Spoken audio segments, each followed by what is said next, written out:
Les esprits vont revenir tranquillement parce que pendant 2 mois, on a vécu dans une ambiance assez difficile.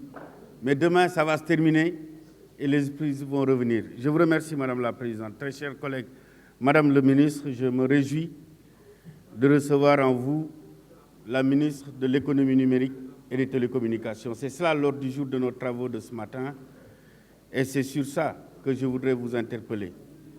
Au préalable, je voudrais me réjouir de vous avoir ici. C'est vrai que pendant longtemps, vous avez été derrière. Directrice des pêches, directrice générale de l'ANAM, secrétaire général du ministère de l'économie maritime et aujourd'hui ministre de la République. Vous êtes une grande dame avec des compétences avérées et c'est ce que je voudrais retenir de vous. Je voudrais donc vous saluer le ministre en charge des relations avec les institutions, le directeur général du budget et l'ensemble de vos collaborateurs.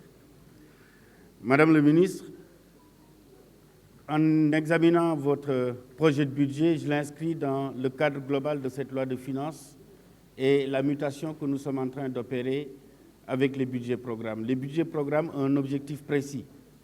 Les budgets programmes ont un objectif de meilleure lisibilité des crédits alloués, des résultats attendus, mais à la fin des fins, le tout dans une stratégie de pilotage par la performance.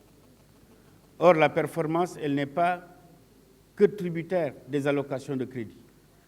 La performance, elle est aussi tributaire de la capacité de notre administration à agir avec célérité dans l'offre de services publics aux usagers.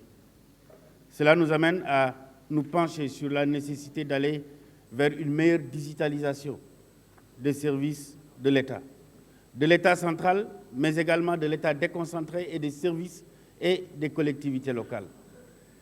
À ce propos, il y a un ambitieux programme qui est en train d'être déroulé par l'ADIE. Je voudrais saluer son directeur général, un jeune cadre très compétent et très disponible.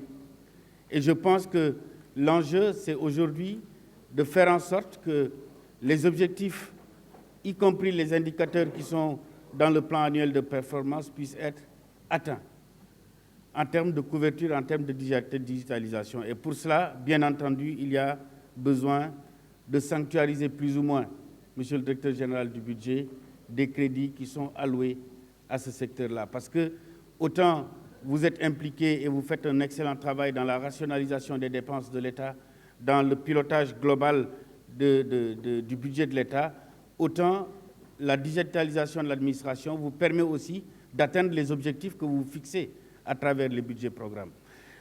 L'autre aspect de mon intervention, je serai peut-être à porte-à-faux avec certains collègues, moi je suis contre la stigmatisation de Sonatel. Parce qu'il faut le reconnaître, au moment où on n'avait pas un réseau de télécommunications qui nous permettait d'être attractifs, qui nous permettait d'accueillir des investissements, qui nous permettait de servir des offres de services en matière de télécommunications, Sonatel était là. Et tous les opérateurs qui sont venus s'adossent aux réseaux qui ont été mis en place par Sonatel. C'est dire donc que Sonatel est important dans le dispositif. Il ne faut pas qu'on stigmatise. Maintenant qu'on ouvre à la concurrence, oui, la concurrence, elle est salutaire. Mais partout à travers le monde, c'est par l'avènement de la concurrence qu'on arrive à avoir une baisse des tarifications. Mais il ne faut pas stigmatiser la première société qui est venue, qui a consenti des investissements, qui a eu la confiance de l'État pour faire qu'aujourd'hui, le réseau du Sénégal en Afrique de l'Ouest fait partie des meilleurs réseaux. Mais il nous faut renforcer ça, ouvrir à la concurrence et offrir les mêmes avantages comparatifs aux autres opérateurs qui veulent venir s'installer. C'est comme ça qu'on fonctionne dans un pays. Mais lorsqu'on commence à stigmatiser des sociétés qui ont beaucoup investi, demain on voudra dans d'autres secteurs attirer des investisseurs, personne ne viendra.